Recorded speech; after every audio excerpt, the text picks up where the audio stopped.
Hola, soy Carlos Amabile, soy farmacólogo y el objetivo de esta presentación es mostrarles el lado farmacológico del abordaje de la enfermedad inflamatoria intestinal. Hola, soy Carlos Amabile, soy farmacólogo y el objetivo de esta presentación es mostrarles el lado farmacológico del abordaje de la enfermedad inflamatoria intestinal. Hay muchas formas, muchas variantes en la fisiopatología de la enfermedad inflamatoria intestinal, pero podemos hacer algunas generalizaciones que son útiles para identificar los blancos terapéuticos de tratamiento. Si consideramos a la cubierta del intestino y al epitelio, en algunas ocasiones, por causas aún desconocidas, el epitelio puede dejar pasar antígenos, usualmente de origen microbiano, de origen bacteriano, y este tipo de entrada de antígenos lo que va a propiciar es que células dendríticas resulten activadas por la presencia de estos malinterpretados invasores.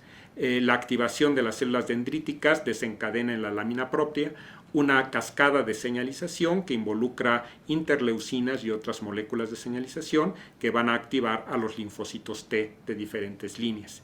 Y así esta activación primero de los linfocitos T0 nos va a traer como consecuencia la activación de otras líneas celulares, nuevamente por la acción de moléculas de señalización intercelular, particularmente la activación de linfocitos T1, lo que trae como consecuencia es un ciclo de interacción junto con macrófagos mediado por factor de necrosis tumoral alfa e interferón gamma. Este es un proceso cíclico en el cual la señalización se retroalimenta y va haciendo crecer el proceso inflamatorio.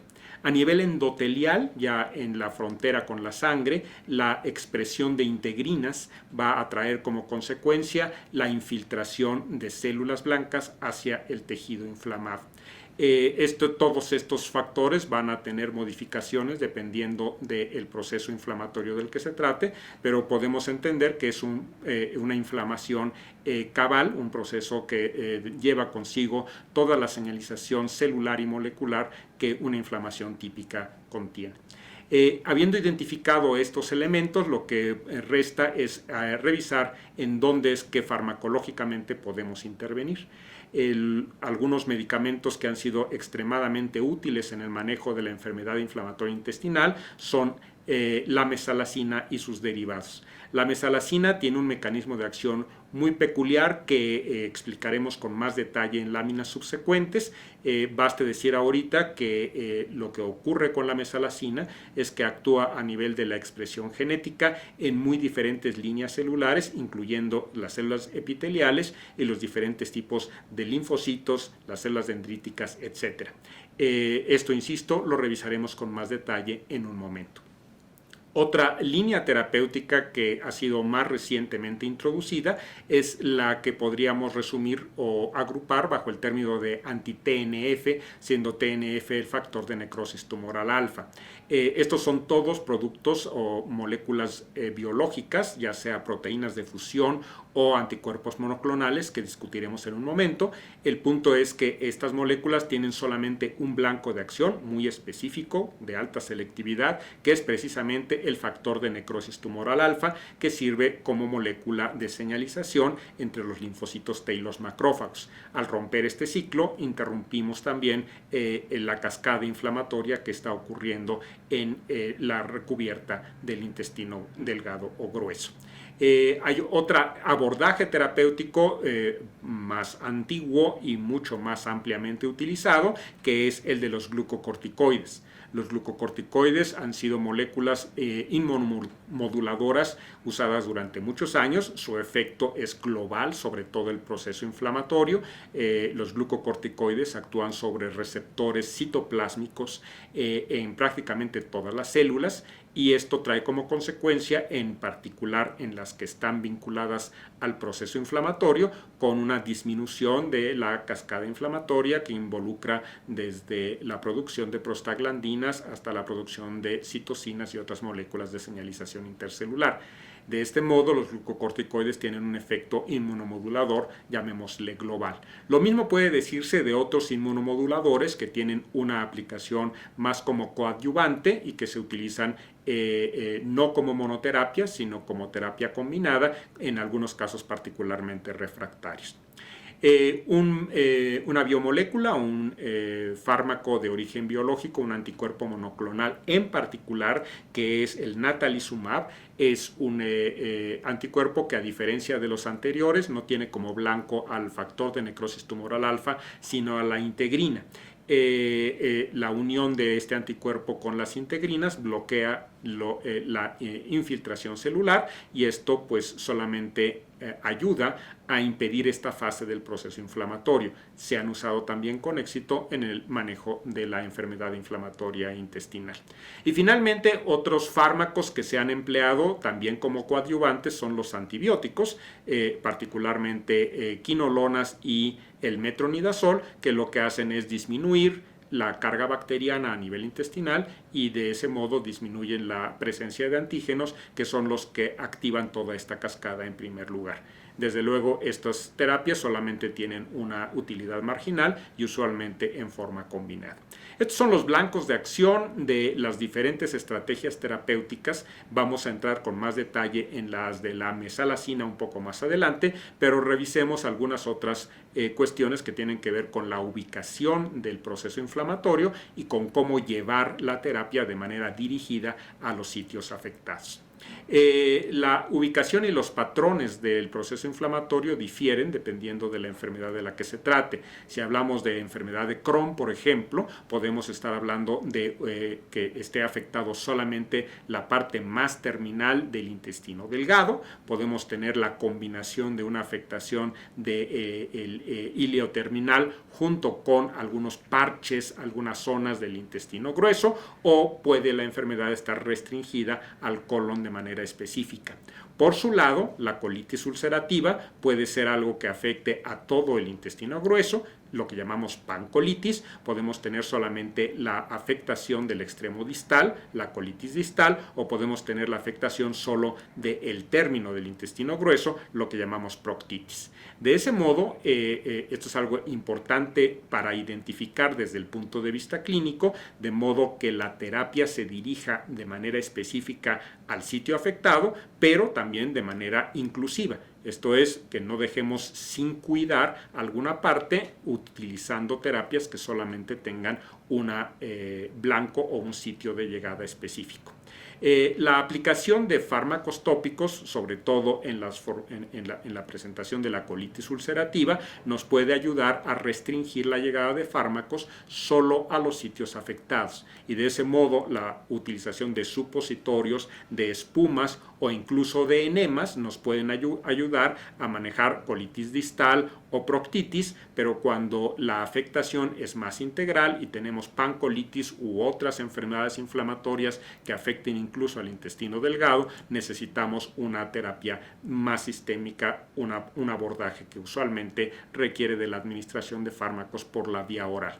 Es muy importante que la identificación de los sitios afectados sea adecuada y que no restringamos la terapia pensando en minimizar la exposición del paciente al tratamiento, lo cual es un objetivo deseable, pero no lo es si evitamos que la terapia llegue a otros sitios afectados y estaríamos entonces subtratando a los pacientes y haciendo aparecer a la terapia inefectiva, cuando en realidad lo que tenemos es un escenario en el cual la terapia fue inadecuada.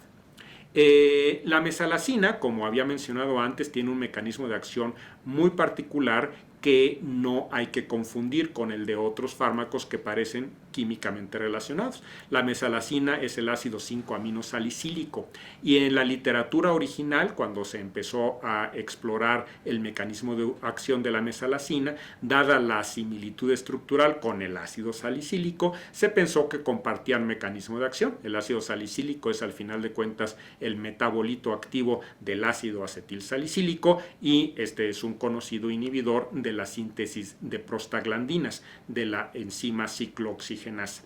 Este mecanismo de acción, que comparte junto con otros antiinflamatorios no esteroideos, no es el de la mesalacina. De hecho, la inhibición de la ciclooxigenasa 1 o 2 resulta contraproducente, aparentemente, en el manejo de la enfermedad inflamatoria intestinal, y es por ello que los AINES no son utilizados exitosamente en este tipo de patologías. La mesalacina, en cambio, parece tener, aunque esto no acaba de estar bien dilucidado, la mesalacina parece tener su acción sobre el PPAR-gamma. Este es una molécula de regulación de la expresión genética que está relacionada con muchas otras enfermedades, y la regulación de este PPAR-gamma en el caso particular de la mesalacina trae como consecuencia la disminución de diferentes efectores de la inflamación, de modo tal que disminuye la expresión de interleucina 1, de factor de necrosis tumoral alfa, de la propia cascada del ácido araquidónico, que termina en la expresión de prostaglandinas proinflamatorias, del factor nuclear kappa B, y de la producción de moléculas de adhesión de linfocitos, lo que trae como consecuencia la quimiotaxis leucocitaria y la infiltración que hemos visto como parte integral del proceso inflamatorio. De ese modo, la mesalacina tiene un mecanismo que pareciera abarcar buena parte de la señalización inflamatoria que está involucrada en el proceso de enfermedad inflamatoria intestinal. La mesalacina como tal se puede administrar por vía oral, pero para dirigir y entregar, por así decirlo, el fármaco en el sitio específico afectado, ha habido diferentes estrategias. Una de ellas es presentarlo como profármaco, y eso es necesario para que solamente el fármaco se libere y sea tomado y activo en, por ejemplo, el colon, y no transite por el intestino delgado y transite mínimamente hacia la sangre, de modo tal que la presencia se mantenga esencialmente en el intestino grueso. Estas formulaciones como profármacos, una de ellas, la primera de ellas, la sulfasalacina, combina a la mesalacina junto con una sulfonamida antimicrobiana.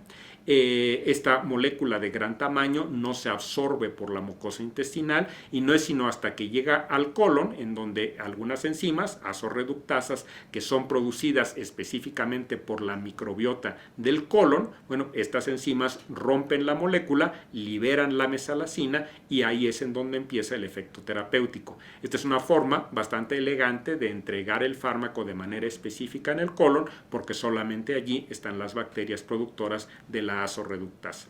Esta estrategia se ha utilizado con otros profármacos de mesalacina. La olsalacina es la combinación de dos moléculas de mesalacina unidas por el mismo tipo de enlace, que es también susceptible a ruptura por las azorreductasas. Y finalmente la valsalacida es otra formulación del tipo de profármaco, que nuevamente las enzimas bacterianas rompen y liberan a la mesalacina de forma específica. Si el padecimiento que el paciente muestra es un padecimiento restringido al colon, claramente estas opciones terapéuticas entregarán la mesalacina activa en el colon y tendrán éxito terapéutico. Sin embargo, si hay otras regiones intestinales, sobre todo en el intestino delgado, que están afectadas, las formulaciones como profármaco no tendrán eficacia terapéutica completa, porque no se liberará la mesalacina en el intestino delgado, que no tiene una carga bacteriana, una microbiota tan abundante como la que tenemos en el colon. Eso nos llevó a la siguiente generación de fármacos, en donde la mesalacina, ya directamente como molécula activa, está envuelta en diferentes recubiertas que permiten su liberación llamémosle programada o prolongada. Las primeras formulaciones estaban recubiertas con un polímero de metilmetacrilato y estas formulaciones lo que hacen es irse disolviendo a lo largo del tiempo por el paso en el intestino delgado. Son para efectos prácticos cubiertas entéricas. Estas formulaciones se administran por la vía oral y el fármaco empieza a liberarse hasta las regiones más tardías, más distales del intestino delgado. Y es ahí en donde empieza la liberación del fármaco y el efecto terapéutico. Este efecto continúa hasta buena parte del colon. Hay esencialmente dos formulaciones de este tipo. La formulación S llega al mero extremo del íleo y permite la liberación incluso al colon. Y la formulación que llamamos Eudragit L, pues empieza una liberación un poco más temprano, de modo tal que el íleo medio, el íleo distal y el colon reciben la carga del fármaco. Nuevamente, si la afectación de los procesos inflamatorios está restringida a esas zonas del intestino, estas formulaciones tendrán éxito terapéutico. Sin embargo, si hay una afectación más temprana, una afectación en regiones menos distales del intestino delgado, probablemente la liberación del fármaco en esas regiones no sea suficiente y habrá una falla terapéutica al menos parcial. Eso llevó a una formulación dependiente no de pH sino de tiempo, y esto garantiza que la liberación del fármaco no dependa de las condiciones del entorno, sino simplemente del tiempo que lleva en el recorrido por el tracto intestinal. Estas formulaciones, como por ejemplo la pentasa, son formulaciones que tienen una cubierta entérica que protege el fármaco del paso por el estómago, donde definitivamente no será necesario, y allí libera los gránulos recubiertos que permitirán una liberación programada a lo largo del tracto intestinal.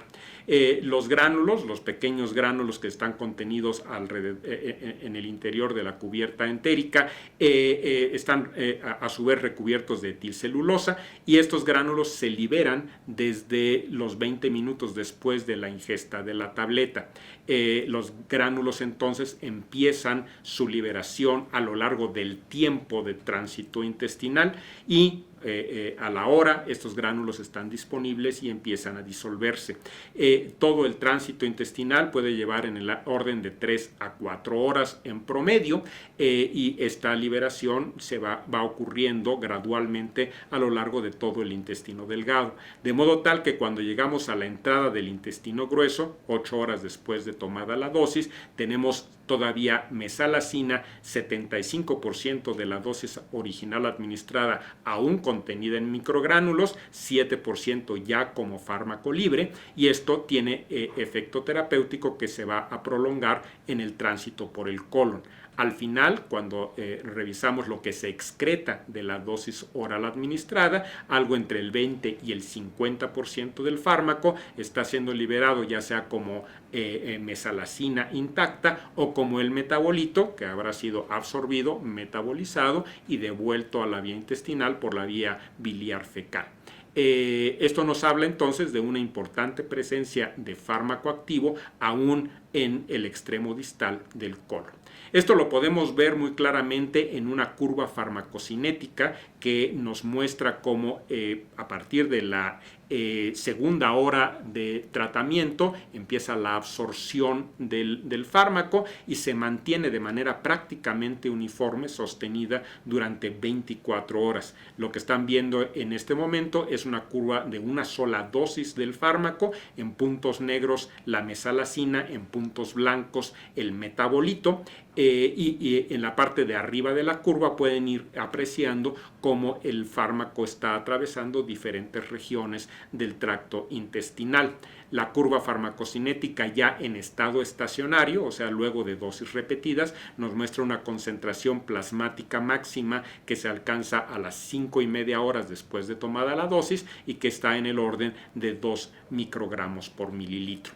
Esto nos habla entonces de que el fármaco sigue un proceso de liberación sostenida a lo largo del tiempo, independientemente del pH del intestino, lo cual es muy importante, dado que dependiendo de la gravedad del cuadro inflamatorio, de la presencia o no de diarrea, este pH puede cambiar y puede hacer impredecible la liberación de algunas formulaciones que son dependientes precisamente de pH. Esto no ocurre con este tipo de microgránulos que son con una disolución dependiente del tiempo. Y para reforzar la noción de que el fármaco llega al colon, tenemos imágenes de fármaco marcado radiactivamente, y estas imágenes de centelleo nos muestran cómo gradualmente el fármaco va apareciendo en forma importante aún en el intestino grueso, pese a haber sido disuelto y absorbido desde la mera entrada en el intestino delgado. Esto nos habla entonces de un tratamiento de manera más integral y un tratamiento que cubre todo el intestino delgado y grueso, lo cual puede ser necesario en algunos casos de enfermedad inflamatoria intestinal. Revisemos ahora a los glucocorticoides. Los glucocorticoides son moléculas que han también sido utilizados en una amplia gama de procesos inflamatorios. Los glucocorticoides, el glucocorticoide natural, que es el cortisol, la formulación farmacéutica recibe el nombre de hidrocortisona, es una molécula que está siendo producida por la corteza de las glándulas suprarrenales, de ahí que se les llame corticoides, y tiene un papel importante en la regulación de la glucemia, que es probablemente uno de los efectos adversos o colaterales más temido de la administración sistémica de glucocorticoides. Los glucocorticoides se unen al receptor de glucocorticoides, que es un receptor intracelular, un receptor citoplasmático en muchas de nuestras células, y si le damos al cortisol como ligando natural un valor de afinidad o de potencia glucocorticoide de 1, cabe mencionar que el cortisol tiene también una afinidad exactamente igual por el receptor glucocorticoide que por el receptor mineralocorticoide, de modo tal que el cortisol tiene también efecto sobre los niveles de electrolitos, la retención de agua y otras cuestiones que los mineralocorticoides tienen en su función regulatoria. La modificación química de estas moléculas nos ha dado lugar a una amplia gama de glucocorticoides sintéticos con perfiles de afinidad y de potencia diferentes. Por ejemplo, lo que están viendo en pantalla, que es la prednisolona, el solo cambio de un doble enlace, que en esta ilustración aparece en rojo, nos incrementa la potencia glucocorticoide 4 veces y nos disminuye marginalmente a 8 décimas de la potencia mineralocorticoide.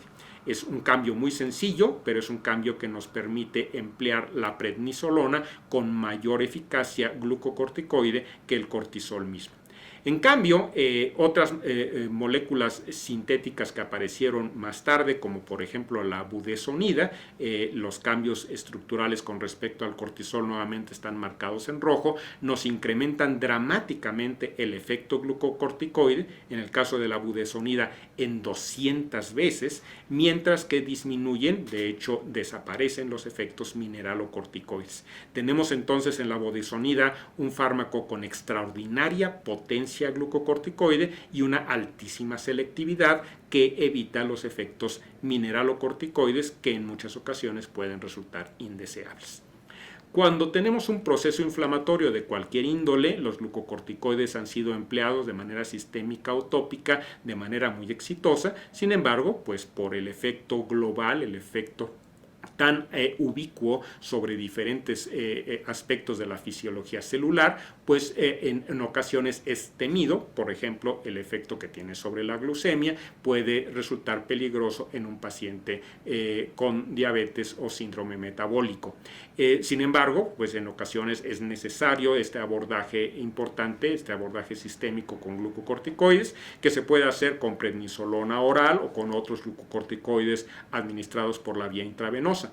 Nuevamente, el efecto glucocorticoide va a ser integral, vamos a tener un efecto que se distribuye por todo el cuerpo, va a ser un efecto, el efecto deseado antiinflamatorio, pero va a ser también un efecto inmunomodulador, sobre todo hacia el lado de inmunosupresión de manera sistémica, y un efecto importante sobre el control de la glucemia en el caso de los fármacos que tengan actividad solamente glucocorticoide, e incluso sobre los niveles de electrolitos y agua cuando hablamos de prednisolona o de hidrocortisona. Cuando se trata de la aplicación tópica de estos fármacos en la forma de supositorios, espumas o enemas, podemos tener, por ejemplo, hidrocortisona aplicada directamente, y esto va a disminuir la exposición solamente a las regiones afectadas, siempre y cuando tengamos la certeza de que éstas están ubicadas en el extremo distal del colon.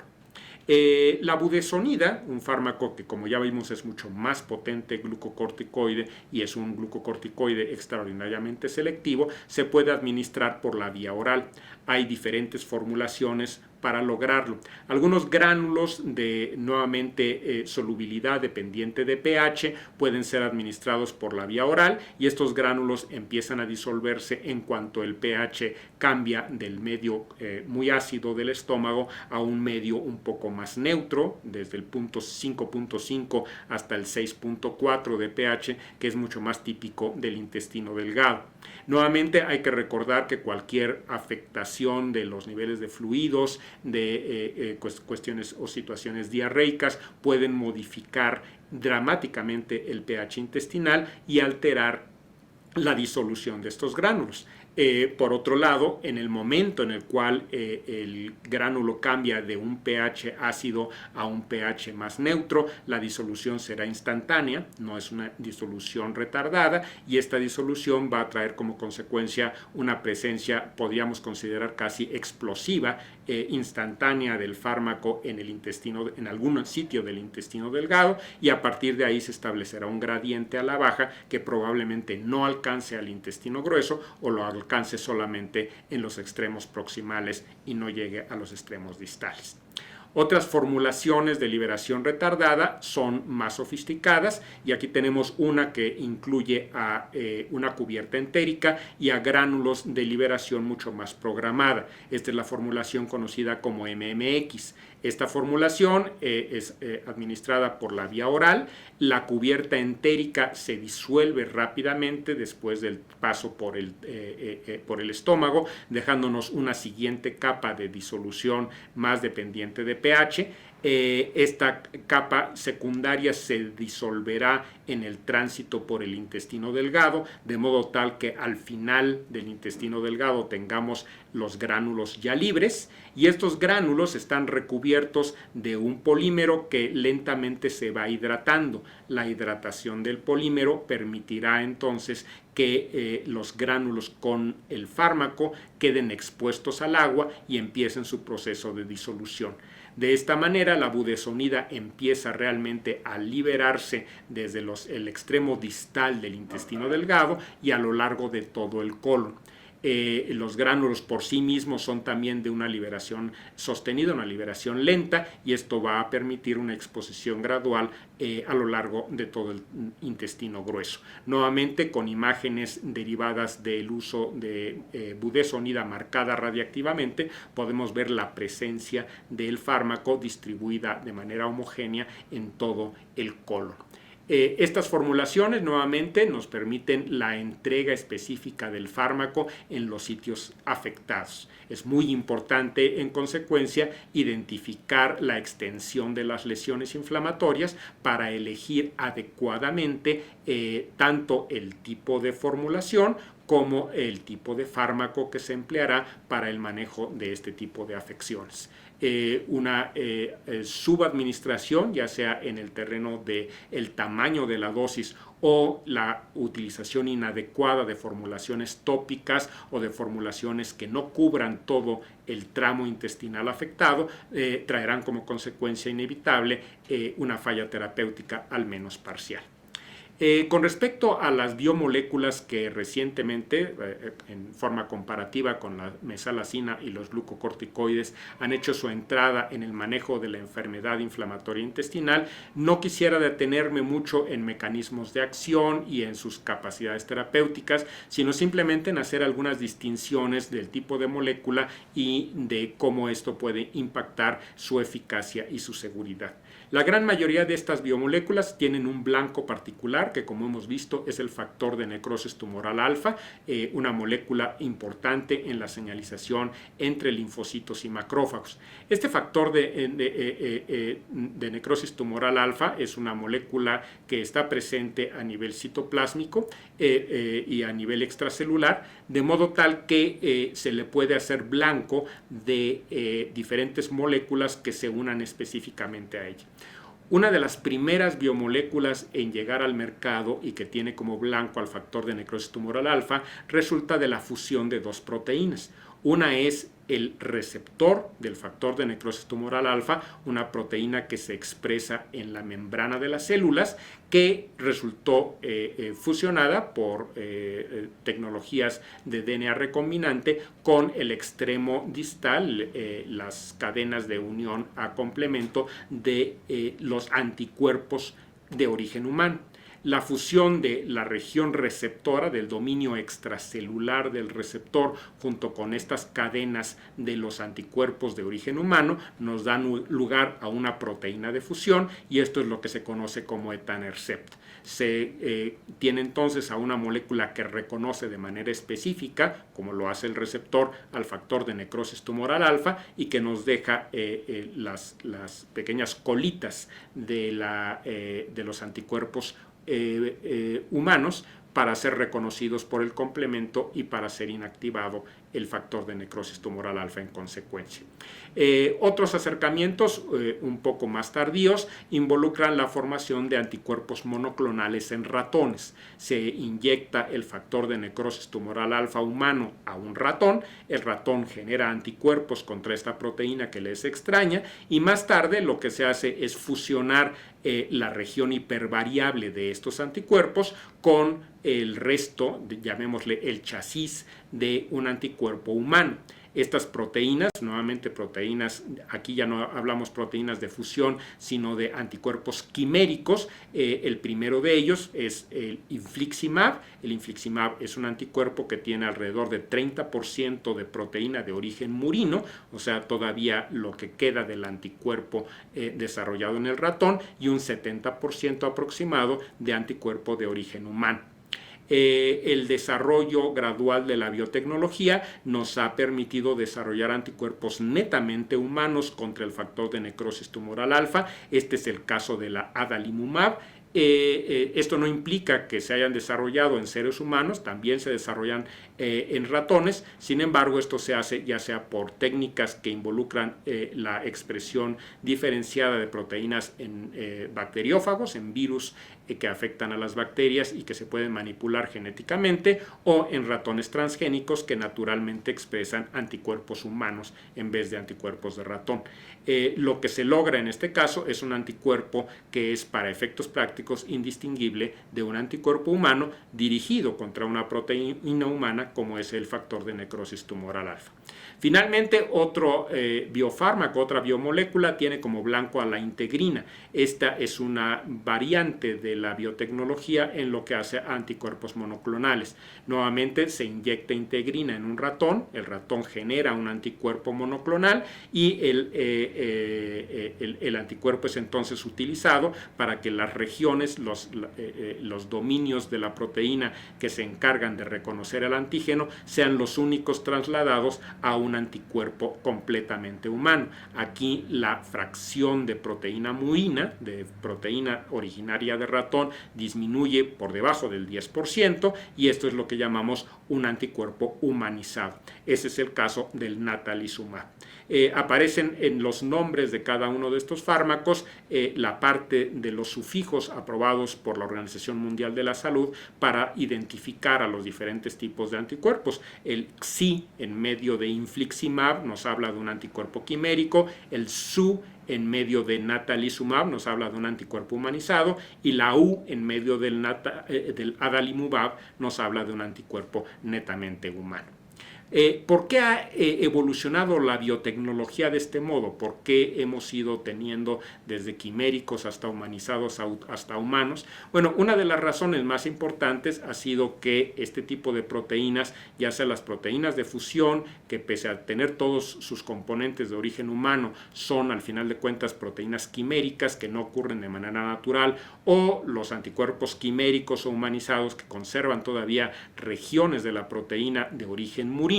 Estos anticuerpos, cuando se administran de manera continua, de manera crónica, pueden eventualmente resultar inmunogénicos. ¿Qué quiere decir esto? Que la administración sostenida de estos fármacos puede ser rápida o tardíamente reconocida por el sistema inmunológico y generar anticuerpos contra los propios anticuerpos monoclonales terapéuticos o las proteínas de fusión. La aparición de anticuerpos tiene dos consecuencias negativas importantes. La primera es que el anticuerpo inactiva, neutraliza la eficacia terapéutica del biofármaco, de modo tal que ya no habrá el efecto terapéutico esperado, y por otro lado, en el momento en el que se hace la administración intravenosa de estos fármacos, la asociación del anticuerpo terapéutico con su propio antianticuerpo, pues va a tener una reacción inmunológica indeseable en el momento de la inyección.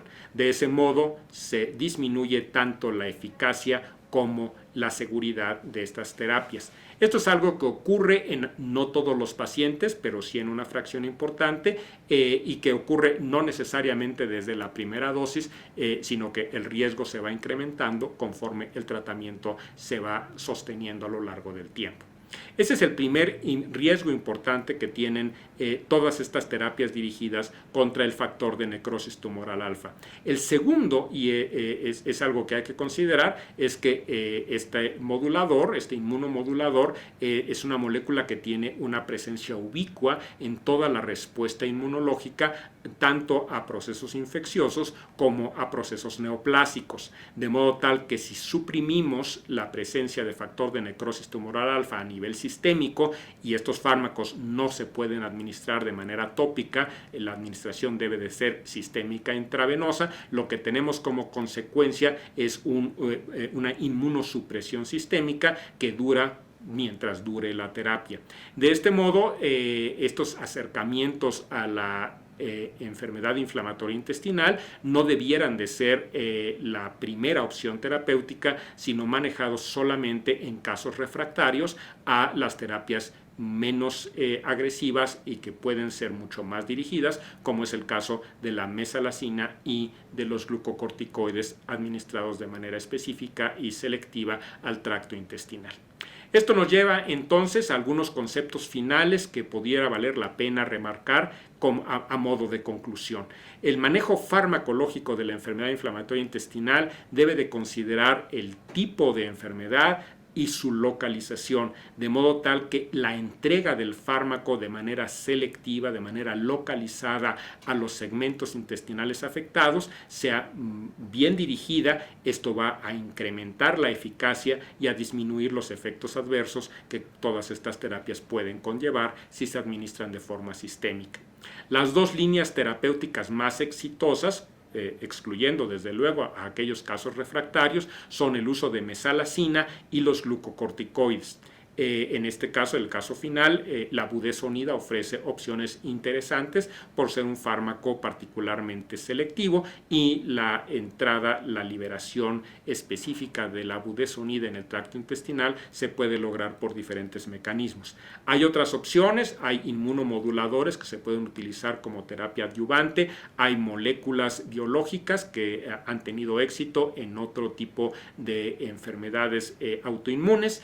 En el caso particular de la enfermedad inflamatoria intestinal, estas son opciones que debieran manejarse solamente como opciones para los casos refractarios que han resistido la terapia a la mesalazina y a los glucocorticoides. La mesalazina tiene diferentes formas de ser administrada. Una es como profármaco, estas combinaciones que impiden la absorción de mesalazina en todo el intestino delgado y que no es sino hasta la llegada al colon, en donde las enzimas de la microbiota intestinal permiten la liberación del principio activo, que es la mesalazina propiamente. Hay otras formulaciones que son dependientes de pH, y esto permite que la cubierta, que solamente se disuelve en pHs neutros, transite por el tracto estomacal y se empiece su liberación hasta diferentes segmentos del intestino delgado. Hay, sin embargo, que considerar como una debilidad de estas formulaciones que el pH intestinal es por sí solo una entidad difícil de predecir, difícil de manejar y muy variante en precisamente la enfermedad inflamatoria intestinal, de modo tal que es difícil saber con precisión en qué momento y en qué cantidad se liberará un fármaco que esté recubierto con una cubierta soluble dependiente del pH.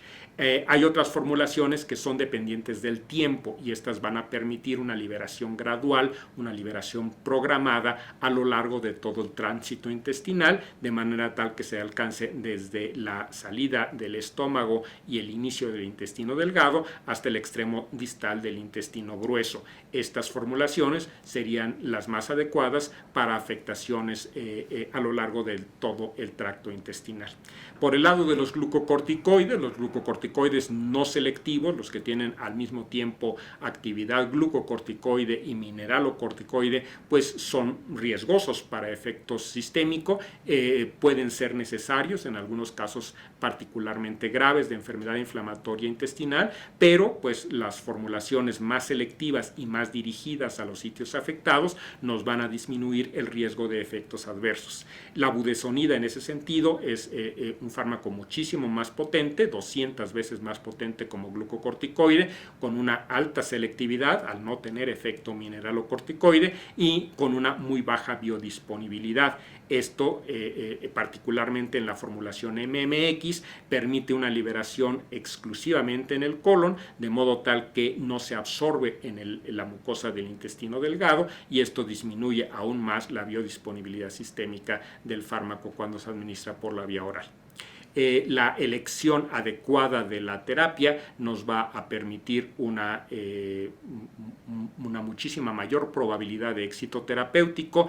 Errores en el diagnóstico, en la ubicación o en la selección del fármaco o de su formulación nos pueden llevar a diferentes tipos de fracaso terapéutico que resultarán en el agravamiento del esquema, en el escalamiento a terapias que pudieran no ser estrictamente necesarias y a la exposición del paciente a efectos adversos que pudieran no ser necesarios.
En la colitis ulcerativa, la inflamación de la mucosa inicia en el recto y se distribuye a través del colon, afectando principalmente el lado izquierdo, aunque en algunos casos se extiende hasta el ciego. Para obtener un tratamiento adecuado, la terapia debe de actuar en todas las áreas afectadas de manera local.